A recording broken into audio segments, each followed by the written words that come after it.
مگے قرآن آیا ہے، مگے ذیشان آیا۔ بسم اللہ الرحمن الرحیم۔ وَجَعَلْنَا بَعْضَكُمْ لِبَعْضٍ فِتْنَةً أَتَصْبِرُونَ۔ اللہ تبارک و تعالیٰ قرآن کریم میں فرماتے ہیں کہ ہم نے تم میں سے بعض کو بعض کے لیے آزمائش بنایا ہے، کیا تم صبر کرتے ہو؟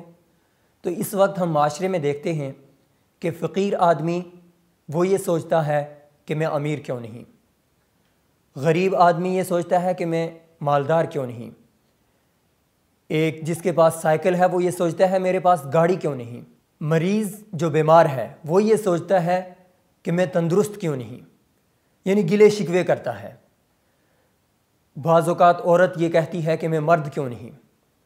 تو اللہ تبارک و تعالیٰ نے قرآن کریم میں ایک دوسرے مقام پر فرمایا وَلَا تَتَمَنَّوْا مَا فَضَّلَ اللَّهُ بِهِ بَعْضَكُمْ عَلَى بَعْضٍ، تم میں سے بعض دوسرے لوگوں کے لیے جن کو اللہ تبارک و تعالیٰ نے تم میں سے فضیلت دی ہے وہ بننے کی ہوس اور تمنا نہ کریں، بلکہ نبی علیہ الصلاۃ والسلام نے فرمایا کہ تم خوش کیسے رہ سکتے ہو۔ اس کی وضاحت کرتے ہوئے نبی صلی اللہ علیہ وسلم نے فرمایا کہ انظروا الی من ہوا اسفل منکم، ان کی طرف دیکھو جو تم میں سے کمتر ہیں، جو تم سے نیچے ہیں۔